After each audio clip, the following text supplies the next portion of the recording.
Assalamualaikum pemirsa, saya Bahrul Mubarok. Di channel ini insya Allah akan sering sharing topik-topik berkaitan dengan penyimpangan gender, penyimpangan seksual dan relasi sesama jenis.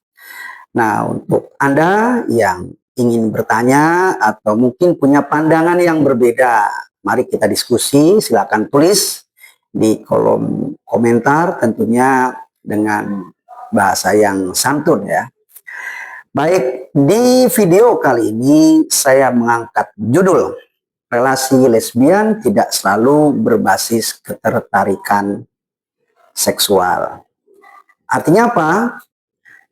Tidak semua wanita yang kemudian menjalin atau memutuskan untuk berpasangan dengan sesama jenis itu disebabkan karena ketertarikan seksualnya memang kepada lawan jenis.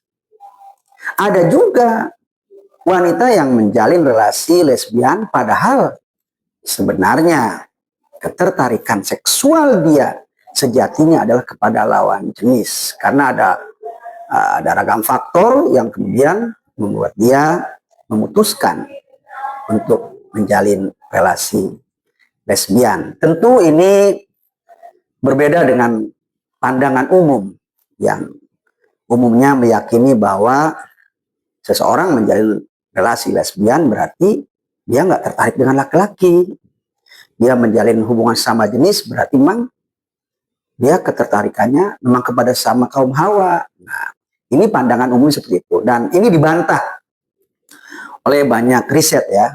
Buat Anda yang mungkin pernah membaca risetnya Lisa M. Diamond, Roy Baumeister, kemudian Alfred Kinsey, Stephen Williams, kemudian juga Kitzinger, mungkin bukan hal yang aneh bahwa discrepancy between sexual attraction and sexual behavior itu terjadi, bahwa ketidakselarasan antara ketertarikan seksual dengan perilaku seksual itu adalah hal yang umum terjadi.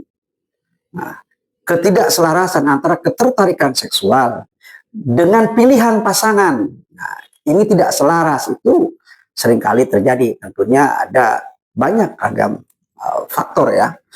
Nah, di kesempatan kali ini izin saya akan sharing tipologi relasi lesbian berdasarkan latar belakang atau motivasi seseorang menjalin hubungan tersebut. Berdasarkan riset disertasi saya, setidaknya ada tiga kelompok, ada tiga tipologi ya.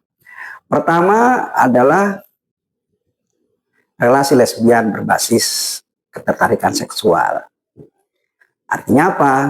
Ketika saya tanya kenapa Anda menjalin hubungan dengan sesama jenis, jawaban mereka adalah ya karena saya sejak awal tertariknya memang kepada sesama wanita. Sejak awal saya tidak tertarik dengan laki-laki. Nah, ini yang kemudian saya sebut di disertasi saya sebagai relasi lesbian berbasis ketertarikan seksual. Artinya dia menjalin relasi lesbian karena ketertarikannya ya kepada sesama jenis. Namun demikian, ternyata saya menemukan lebih banyak yang masuk kategori tipologi kedua, yaitu relasi lesbian lebih bersifat emosional, artinya berbasis kebutuhan emosional. Nah, ini saya temukan para partisipan yang memang membutuhkan kedekatan, membutuhkan teman untuk yang nyaman, membutuhkan teman bercerita, atau membutuhkan teman untuk mengobati lukanya yang dia alami di masa lalu, atau mungkin dia sakit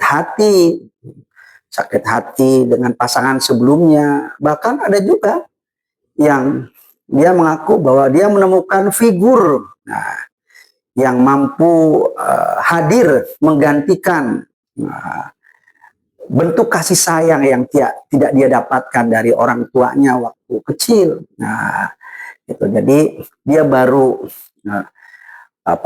setelah dia di usia dewasa, ternyata dia menemukan sosok yang memberikan perhatian, memberikan kasih sayang yang ternyata dia tidak dapatkan dari orang tuanya dulu. Nah, dia rindu, ya, dia merindukan figur yang menggantikan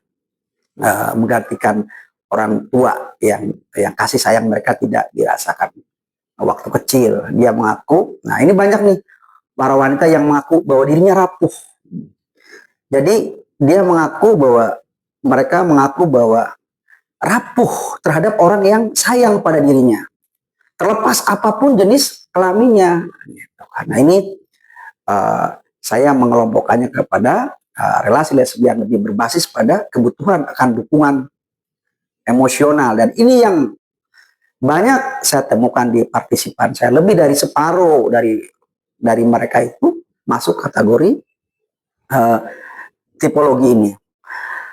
Adapun yang ketiga, saya menyebutnya sebagai relasi lesbian berbasis dorongan biologis, ya, relasi lesbian berbasis kebutuhan seksual yang tidak dia dapat penuhi, dia tidak dapat peroleh dari lawan jenis. Sebetulnya ketika saya tanya kenapa Anda menjalin hubungan sesama jenis, mereka menjawab sebetulnya ya pengennya dengan kaum Adam, pengennya dengan laki-laki, tapi karena tidak ada adanya kesulitan untuk membangun relasi romantik dengan lawan jenis, sehingga tidak terjalinlah hubungan romantik tersebut. Sementara yang hadir kemudian adalah sesama jenis, sehingga itulah dalam rangka memenuhi kebutuhan biologisnya terjadi relasi lesbian. Nah, ini banyak ditemukan di kasus-kasus dalam konteks penjara atau di penampungan, di mana kebanyakan penghuninya adalah sesama jenis.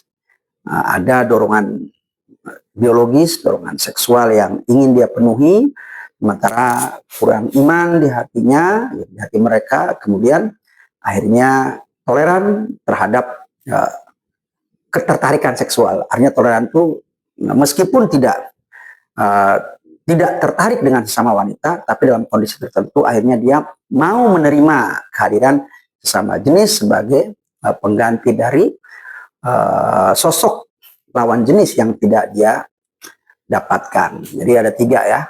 Pertama tadi lebih berbasis ketertarikan seksual. Yang kedua ini yang dominan nih, relasi lesbian berbasis kebutuhan emosional.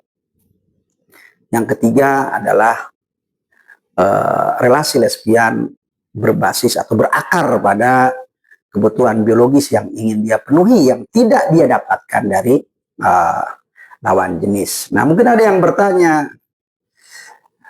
mungkinkah ada individu yang memiliki lebih dari satu sebab, misalnya masuk kategori lesbian berbasis ketertarikan seksual, tapi bukankah dia juga ada komponen emosionalnya, juga ada komponen seksualnya? Betul. Atau dia masuk kategori lesbian berbasis dorongan seksual, emangnya tidak ada komponen emosionalnya? Ya. Pengkategorian para individu tadi masuk ke dalam tipologi pertama, kedua, ketiga itu lebih ke dominannya mana, gitu kan. Artinya meskipun ada dorongan seksual yang turut terlibat, tetapi dominannya bukan itu. Dominannya lebih karena kebutuhan dukungan emosionalnya. Atau yang masuk kategori tipologi pertama, saya menjalin relasi lesbian karena saya tertarik memang dengan sama wanita. Nah, betul di situ ada kebutuhan seksual yang ingin dia penuhi, ada kebutuhan emosional yang ingin dia penuhi, tapi lebih dia memilih relasi lesbian karena ketertarikannya. Atau yang ketiga tadi, meskipun ada kebutuhan emosional yang ingin dipenuhi dari pasangan, tetapi bukan itu yang utama. Yang utama lebih karena dorongan, dorongan seksual. Artinya perpaduan itu saya tidak menafikan dan seringkali memang kenyataannya seperti itu. Namun pengkategorian ini penting sekali untuk saya munculkan. Ini terkait juga dengan nanti intervensinya seperti apa nih.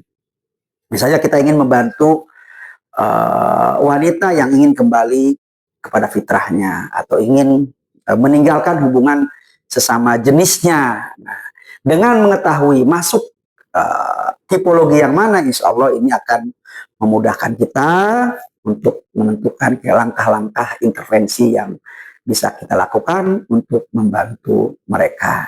Nah, sahabat semuanya, insya Allah di video yang lainnya nanti kita akan sambung perbincangan tentang penyimpangan gender, penyimpangan seksual dan relasi sesama jenis. Nah, untuk teman-teman yang penasaran ya dengan data-data penelitian saya, nah, sudah saya konversikan ke dalam novel nih.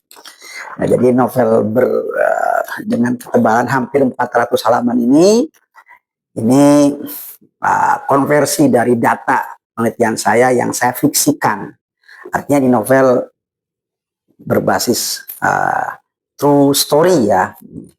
Silakan nanti yang minat bisa komen, insya Allah kapan-kapan kita bedah novel ini dan kita bisa diskusi. Terima kasih sudah menyimak. Sampai ketemu lagi. Assalamualaikum warahmatullahi wabarakatuh.